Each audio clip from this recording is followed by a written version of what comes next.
nós estamos recebendo o Dr. Valdemar Magaldi. Ele é psicólogo, especialista em psicologia junguiana, psicossomática, homeopatia e mestre e doutor em ciências da religião. Olá, Valdemar, tudo bom? Tudo bom, e você, Nancy? Agradeço muitíssimo de você ter vindo no Alô Mamãe. Nos sentimos honradas por você estar aqui nos nossos estúdios. E eu também.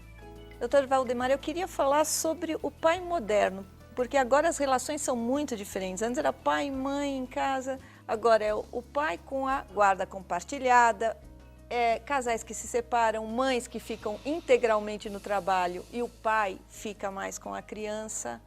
Qual a diferença da educação do pai anterior a este pai que agora, dos tempos atuais? Eu vejo que a inclusão do feminino dentro do ambiente social, cultural, profissional, está cada vez maior. Ainda existe um certo desequilíbrio ou desnível na remuneração da mulher, né? Mas, apesar disso, a cada ano a gente vê que a mulher está se inserindo de forma mais intensa no construto social, e isso está fazendo com que a função do pai, como aquele indivíduo que é distante, ausente, chega em casa, ninguém pode gritar, falar nada, porque o papai está cansado, porque trabalhou o dia inteiro e nem interage e tal, que era dos anos 60, sei lá, 50, está acabando, e hoje o pai está moderno, ou seja, o pai está mais jovem, né? Jovem do ponto de vista mental, ele brinca de videogame com o filho e às vezes brinca de igual para igual. Eu vejo casos assim que filho disputa com o pai o próprio videogame porque o pai não deixa o filho jogar, né? Então e esse tipo de aproximação é muito legal, por um lado, mas por outro pode também gerar uma confusão na assimetria que tem que ser mantida na cabeça dessa criança, desse filho. O filho vê o pai de igual para igual. De igual para igual. E não é saudável. Pode, né? Ou seja, pai não pode ser amigo e pai não pode estar numa relação simétrica. Simétrica, de igual para igual. Isso, tem que estar numa relação assimétrica. Ou seja, pai é diferente de filho e pai tem mais experiência e o filho tem que, de fato, respeitar esse pai. Ou seja, tem que prestar conta a esse pai. O pai tem que exercer autoridade? A autoridade, que não tem nada a ver com o poder, né? Mas para exercer a autoridade, ele tem que ter a autoridade. É interessante, eu gosto muito das palavras, né? A palavra autoridade vem de autoritos, rito pessoal. É um indivíduo que tem ritmo. É um indivíduo que tem consistência e coerência na própria dinâmica de vida.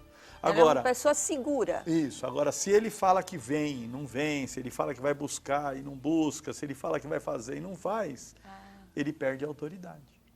Né? Então e aí esse filho não respeita. Então, assim, você só se dá o respeito quando você, né, tem essa capacidade rítmica, de confiabilidade. E isso é um desafio do pai moderno hoje. Né? Exatamente. Ele não pode ser um adolescente junto com o filho, ou uma criança. O colega junto com da turma filho, do filho. Porque aí bagunça as coisas. Mas, por exemplo, quando um pai sai em turma e quer fazer assim, como se os amigos dos filhos fossem como se fosse deles. E brinca, e joga bola. Isso daí é interessante integrar o pai com os amigos do filho, mas deixar claro que ele é o pai. Sempre com parcimônia, sempre com um certo distanciamento. Porque senão esse pai ele passa a tentar reparar o adolescente ou a criança mal vivida dele. É uma grande oportunidade para ele viver novamente a infância ou a adolescência dele. E ele se perde na própria condição de educador, de referência, né? Daquele indivíduo que tem aquela condição hierárquica, né? De superioridade, e precisa ter, porque esse filho, ele precisa ver no pai uma referência de porto seguro, para ele alçar voo, sabendo que se tem alguma coisa mal sucedida lá na frente, o pai proverá, né? Como a Bíblia mesmo fala, né? Certo. Deus proverá, Deus proverá, o pai proverá, o pai vai me segurar. Então o pai é aquele que lança o indivíduo, mas ele sabe que, né, tá lá para sustentar. Esse é o pai moderno atual, saudável, e não aquele que simplesmente se veste com roupa da hora, né? Sim. E sai para a balada junto com o filho, né? Ah, entendi. O filho, para ele ter... Quando ele sempre tem filhos que sentem mais que o pai, fala, pai, agora não é para você ir. Ó, pai, dá um tempo. O pai, nessa hora, é um sinal importante de que está misturando, fazendo como você falou. Agora, como é que o pai percebe? Isso daí é um sinal claro, mas tem como o pai perceber quando não há um sinal claro do filho? É complicado, Né? né? São Porque coisas... a modernidade pede que São ele seja, como você falou, sutilezas muito descolado, grandes, né? São muitas sutilezas e é interessante ver o quanto que o pai ele tem que, de alguma maneira, respeitar a individualidade desse filho, estimular esse filho a ter essa individualidade, não competir com o filho e, ao mesmo tempo, dar recurso para esse filho seguir adiante, né? Mesmo se ele é, por exemplo, um pai bem-sucedido, porque hoje a gente vê assim uma coleção enorme de casos onde o pai bem-sucedido transforma filhos em verdadeiros bananas, né? Que não consegue sair do sombreamento da luz que o pai, né, Isso, então, recebe, normalmente né? atribui-se ao filho, ele não tem tanta capacidade, ou ele, quer dizer, o pai fez a parte, contribuiu de alguma maneira para aquele Com resultado. certeza. Esse filho não conseguiu simbolicamente Uhum. matar esse pai, para superar esse pai, né?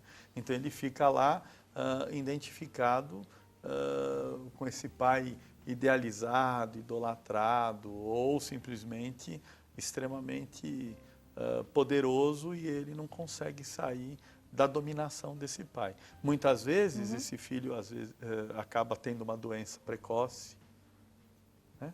Um acidente, porque a única forma de sair é morrendo mesmo. E aí vai para a morte Quer dizer que concreta, chega a um não vai para a desespero, morte literal. mas aí é inconsciente. O filho não sabe... Acredita-se sim, que na maior parte das vezes é inconsciente, mas a gente vê casos clássicos aí, que ganham até notoriedade pública, né?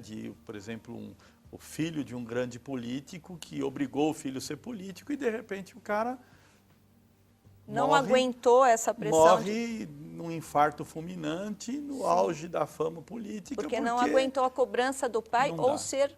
Para ser o objeto de realização ou de continuidade do próprio pai. Ou seja, ele perde a própria individualidade, né? Sim, e quando o filho percebe essa pressão do pai, é um momento dele procurar uma terapia. Quem ele pode procurar para... Às vezes ele procura a mãe, aí... Na realidade, assim, quando a gente começa a perceber que as relações estão muito tensas, é preponderante a ajuda de algum profissional para poder, de forma imparcial, de forma, né, assim, isenta de todos esses complexos e essas passionalidades, ver o que tem de projeção, o que tem de reparação de um, de outro, para dar a cada um a sua individualidade. Né? Sair dessa fusão, sair dessa confusão que é disfuncional. Mas para isso precisa ter a humildade mesmo de buscar esse profissional, né? Um pai tão poderoso desse, a probabilidade de aceitar ajuda é muito pequena. Uma terapia, por exemplo, existe terapia de casais, então vai o marido e a mulher. Existe terapia assim, chama o pai e o filho, ou você chama o filho separadamente? Normalmente a gente faz assim, ou terapia de casal ou terapia de família. Dentro da terapia de família, você pode trabalhar subsistemas dessa família.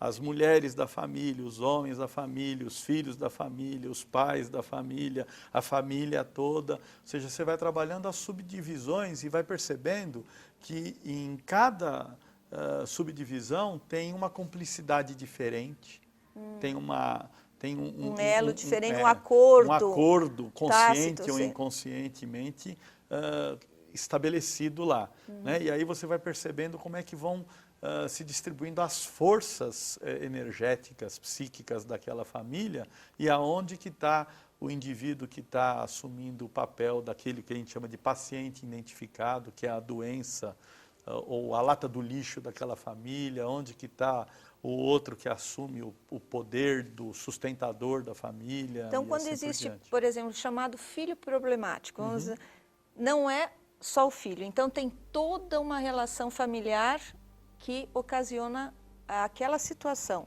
Porque assim, a criança, desde quando nasce até atingir a vida adulta, ela não adoece sozinha, né? Ou seja, a natureza ela é sábia. Toda vez que você interfere na natureza, a natureza reage. E a forma que a natureza reage é através de sintoma.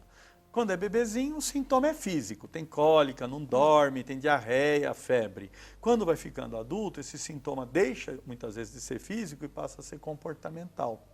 Né? Quando você pega um adolescente que está dando problema, vai para a droga, não sei o quê, você tem que entender os vários mecanismos que estão surgindo, desde o contexto da família no aqui e agora, até as feridas que essa criança carrega na gestação, na concepção, no primeiro ano. Às vezes, traumas que não têm nem referência egóica, porque foi enquanto a criança nem ego tinha, nem consciência de si mesmo vem tinha, trazendo, mas né? a ferida está lá. É uma sucessão de elementos. Né? E aí, desanovelar tudo isso é um trabalho que a gente chama de processo terapêutico mesmo, e precisa da ajuda da família.